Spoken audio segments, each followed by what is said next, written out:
Hello and welcome to today's lesson. I'm your hard-working but indefatigable teacher, Mr. Burton. You will need to watch this video and take notes as you go. You may need to watch certain parts of the video a few times to ensure complete understanding. This is your homework and I will check your notes tomorrow before we get started.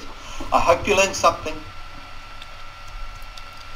Okay, hello and welcome to today's lesson.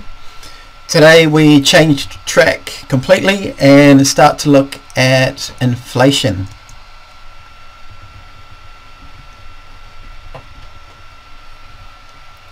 What is inflation? A sustained increase in the price level. We're talking about average prices. Inflation is the increase in prices of goods or services over time. Dan just got paid and needs to buy groceries. Dan heads to the grocery store and loads up his cart with the items that he needs. These items cost Dan a total of $100. A year later, Dan returns to the grocery store with $100 to purchase the same items. However, now the same items cost $105 and Dan is forced to remove an item from his cart. Dan has experienced the effects of a 5% inflation rate. Dan must pay $5 extra to purchase the same items that cost $100 only a year ago. Inflation leads to higher prices and lower purchasing power. It's usually a monetary phenomenon caused by a country printing more money than is justified by the country's wealth. When more dollars are issued for a limited amount of assets, the value of each dollar is decreased. Many countries' central banks set an inflation rate target of 2 to 3% per year.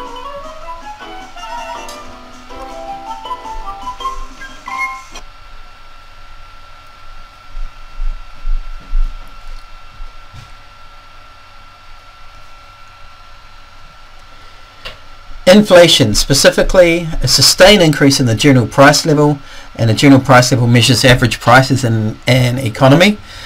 When an economy is experiencing inflation, the price of goods and services are going to increase on average over time. It doesn't mean that every single good and service is increasing, but on average they are. The price level, a current weighted average price of a representative selected group of goods and services. And the classic example and our standard measure of inflation here is the Consumer Price Index, or CPI. And this basket of goods is produced in an economy in a specified period of time, usually 1 year. The CPI, what is it?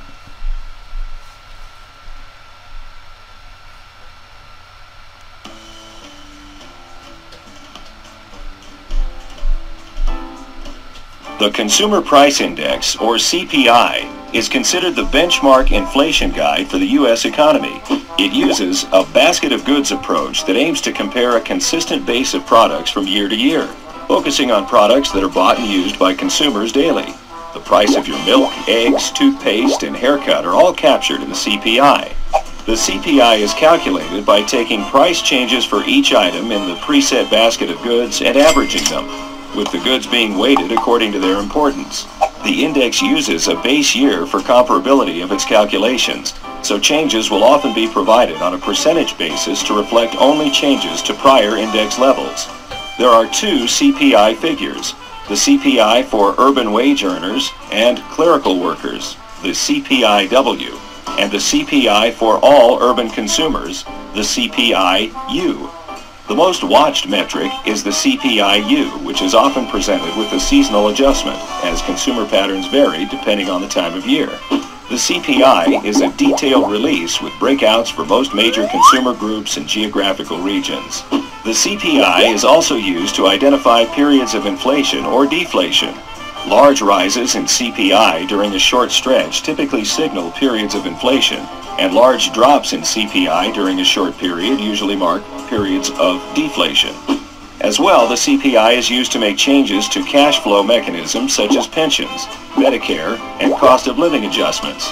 This versatility means the CPI affects nearly every market and person in America. And it's not just America, not just the US. Most developed countries have something that, if not termed a consumer price index, then translates into exactly that. So the CPI measures changes in the price level of a market basket of consumer goods and services which are purchased by households. It's households' expenditure on goods and services and the price changes within which are measured. Now we need to make an important distinction here between inflation, disinflation and deflation. Three not unrelated concepts, but the distinction is key. Inflation, as we've looked at already, is a general increase in the price level. So the price level represents the prices of most products in an economy. And if we're talking CPI, we're talking about a basket of goods and services that households on average would buy. So the prices of most products are increasing during periods of inflation. The forces of supply and demand still determine prices in individual markets, but inflation creates a tendency for prices to rise throughout the economy, not just in specific markets. Deflation, instead of an increase in the general price level, we're talking a decrease now. It's a general decrease in the price level. During periods of deflation, prices of most products on average are decreasing, they're falling. Typically it's thought that deflation is undesirable because it usually causes a significant decrease in overall spending. So overall expenditure, we're talking aggregate demand here. Aggregate demand, our standard measure of GDP. And this is most likely to occur when the economy is in trouble. It's already economic growth is stagnant, economic activity is depressed, declining, or just staying at a level and not increasing. So deflation, massive deflation occurred in the United States during the Great Depression, worldwide actually. And deflation occurs when the inflation rate is negative.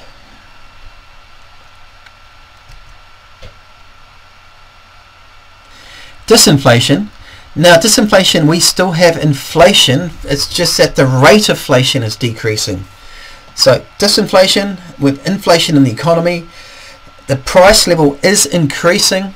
It is a positive increase in the price level, but it's just at a decreasing rate. Now, if the inflation rate changes from 6% say in January, it drops to 5.5% in February, to 5.2% in March, that's clear disinflation. Still inflation and still an increase in the average price level, but just at a lower rate each time.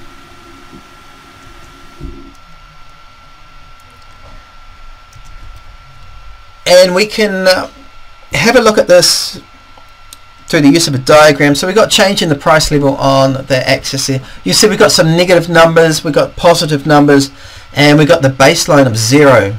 0 would indicate that the average price level is not changing. And if we go quarter to quarter to quarter to quarter and we're measuring changes in the CPI, we can see that we get periods of inflation, which is positive, a positive change in the price level. Any increase in the price level is shown on this diagram in blue. Any positive increase in the price level is inflation. Into the red, we are looking at decreases in the price level. We see those inflation numbers change in the price level. They start to turn negative, and any negative decrease in the price level is deflation. So that's quite clear cut. Increases in the price level, inflation. Decreases in the price level, deflation. Very easy to pick out. Students typically have no trouble at all with that. Disinflation, we're talking about the rate of inflation decreasing.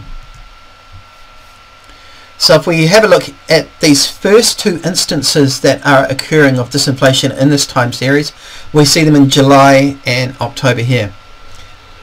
The numbers are still blue, the numbers are still positive, but each change in the price level is occurring at a lesser rate than the time period previous to it. So decreases in the rate of inflation, disinflation.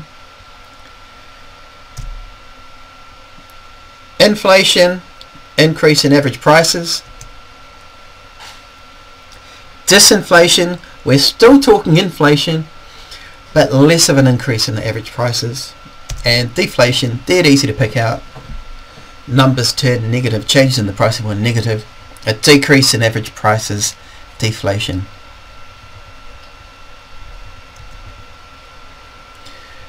So just make sure that you're able to distinguish between each of these concepts quickly and easily. An essential statement would read something like this.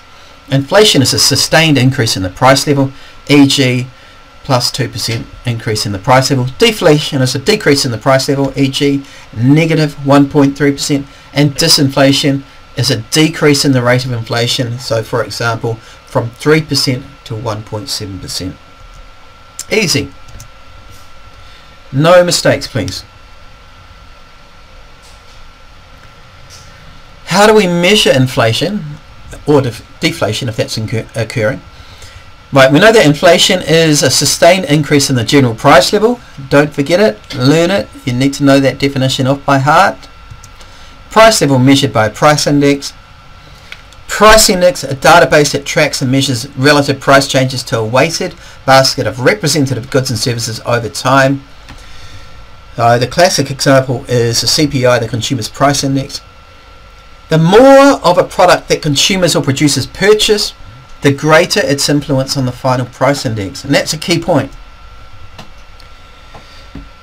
So if we get increases in the average prices of milk, bread, eggs and petrol, for example, these are going to have a far greater effect on the CPI than a similar increase in the price of, say, a textbook would.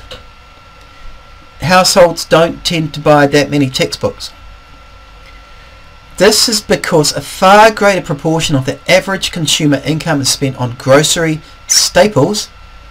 Any increase in the price of a grocery staple is going to impact households more on average than a rise in price of textbooks. So if the price of milk and eggs and bread increases, that's going to hurt households far more than an increase in the price of textbooks. Households devote a far greater proportion of their income to grocery staples than they do to textbooks. Another key point is that the CPI is updated and the basket of goods will change to reflect changes in the purchasing habits of consumers in the average household. For example, landlines and compact discs have far less weighting in the CPI now than these particular goods had back in the 1990s. Not too many people are buying CDs these days, and fewer households are spending money on landlines, where smartphones and cell phones rule the telecommunication. Now the CPI is a standard method to measure inflation, and it means that when the inflation rate is calculated, it's the inflation rate that the average household in an economy is experiencing. Now the prices of some goods and services in the price index will increase and others will decrease, but if on average there is an overall increase in the price of an average weighted basket of goods, then we can say we have inflation. Some prices will go up, a few less will go down, and on average, if the general price level is increasing, we have inflation. Right, essential statement here, the rate of inflation is calculated from a base year, and that's a specific year chosen by the government to measure changes in the weighted prices of a basket of goods from that particular point of time to another. Let's have a look at this in a bit more detail. What do we mean by a weighted CPI? Now the average household is going to spend more of its income on rent and electricity than it would on cut flowers and chocolates, no matter how romantic that household may be. So to better measure the impact of price changes on the average household, we need to weight the price index for the proportion of income that the average household spends on each type of good or services. Now the government categorizes the goods and services in the CPI basket of goods. So we get different categories of these household expenditure items.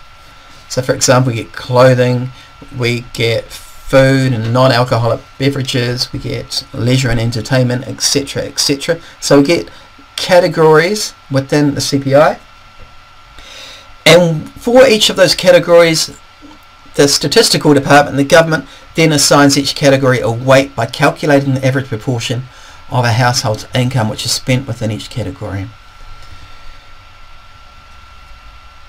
So for example, the CPI will have things like electricity, petrol, fruit and vegetables, transport, telecommunications expenditure, grocery staples, amount of money spent on television, Netflix and Sky TV, and accommodation costs, housing costs, which typically form the greatest percentage of household expenditure.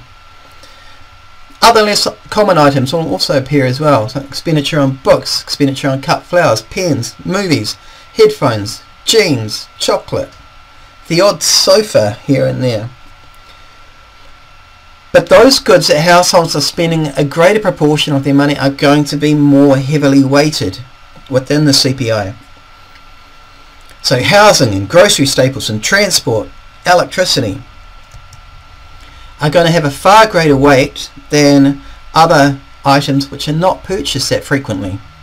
That those items that don't account for much of households' disposable income. So price rises in the goods and services which households spend greater proportions of their household income on contribute more to inflation than price increases in other goods and services purchased infrequently. And that makes a lot of sense. If housing costs go up, if rents are going up 12% per year, movie tickets are going up 15% a year, it's going to be rent which is going to be most impacted. It's going to have the most impact on household expenditure.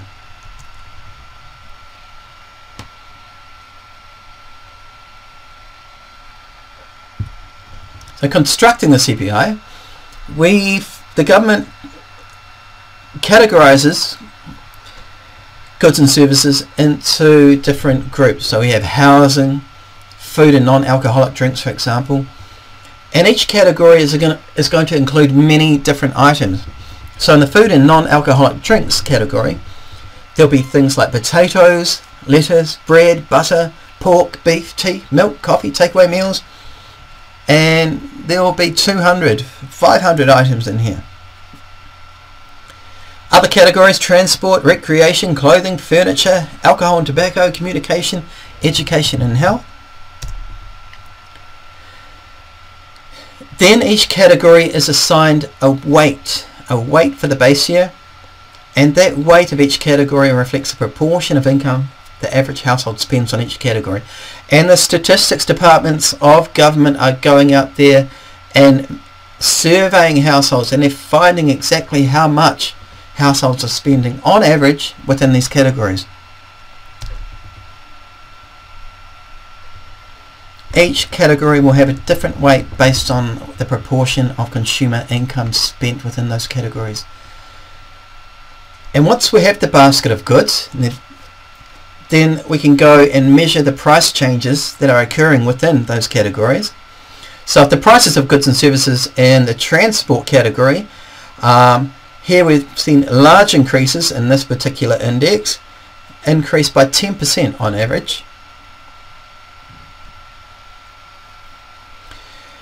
The prices of goods and services in the alcohol and tobacco category are relatively unchanged. They've increased by 1% on average.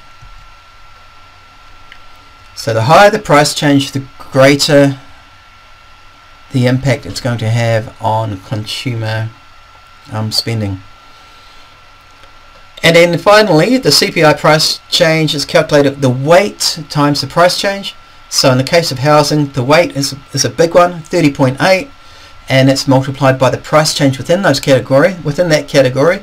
So 30.8 times 1.05, the new CPI price change 32.340, and that will be done for each category. And down the bottom we have a total. So the weight, the base year, the total is always 100, and we can see from that 100 weight in the base year, the CPI weight, the CPI price change is now 104.532. So what do we have? The CPI has increased by 4.532% inflation in this economy has increased by 4.532%.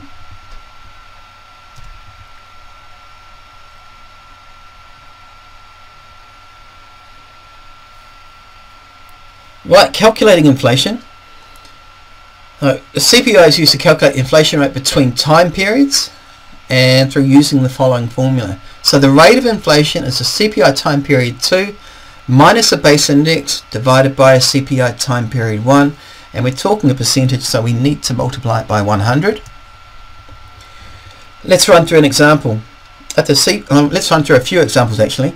If the CPI increased from year 1, which would be the base year, and the base year is always 100, to 103.202 the following year, the rate of inflation for the year is calculated.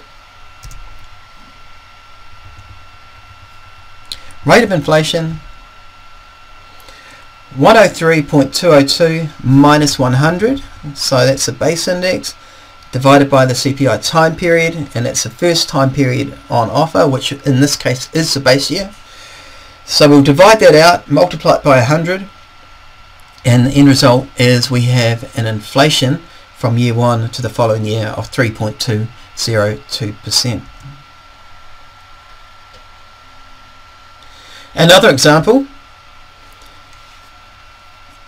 This time we're not measuring from the base year, we're taking it from a year into the future, a time point into the future. So if the CPI increased from 106.325 in year 3 to 109.191 the following year, then the rate of inflation for the year is calculated as follows. Rate of inflation, so that later year, the 109.191 minus the subsequent year, 106.325, divided by the subsequent year. So it's always the later year divided by the latest year divided by the year previous to it. Now we multiply that by 100 and out pops 2.670%. Inflation rate between year 3 and the following year, year 4, is 2.67%. One more, and this time we're looking at a 3-year period this time. What's the rate of inflation across the entire 3-year period? How much your prices increase in 3 years time? Rate of inflation. So we take the most recent year, 114.356 index, take away the time period being measured, 106.325, divide that out by that subsequent time period, 106.325, times it by 100, out pops 7.55%. So across that 3-year period, there's inflation in this economy of 7.55%. Prices have increased by 7.55% in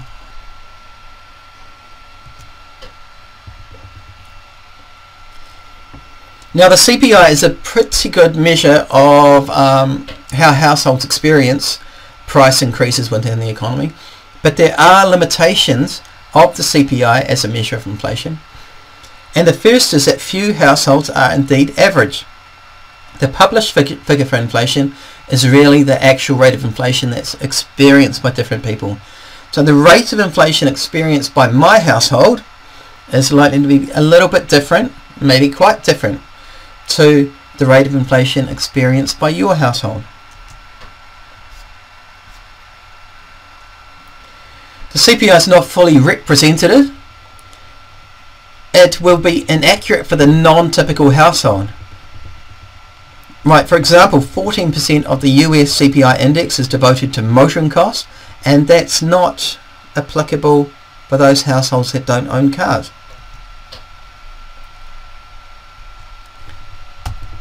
Spending patterns. Single people have different spending patterns from households that have one or more children.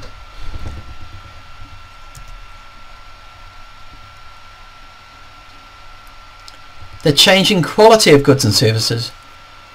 Even though the price of a good or service may rise, if there are improvements to the quality, the performance of the product, then the price rise is justified. Right. If we took the television that existed 20 years ago, big boxy, grainy, sort of terrible picture. You wouldn't even contemplate watching it these days. Now, if the price of our new LCD televisions are a little bit more expensive than those older TVs with the terrible quality, then it's right probably. The increases in price are not an artificial price change. They could reflect the quality of the goods and services on offer.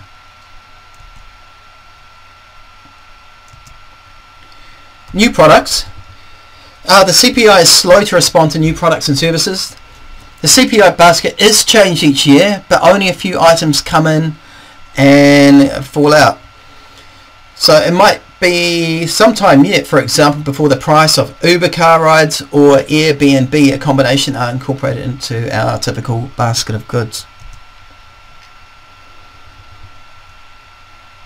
So, essential statement: the CPI is constructed for the average household. In each category, the proportion of household income spent is different, and therefore each household is going to experience a different rate of inflation. Key point to get when you're discussing the limitations of the CPI.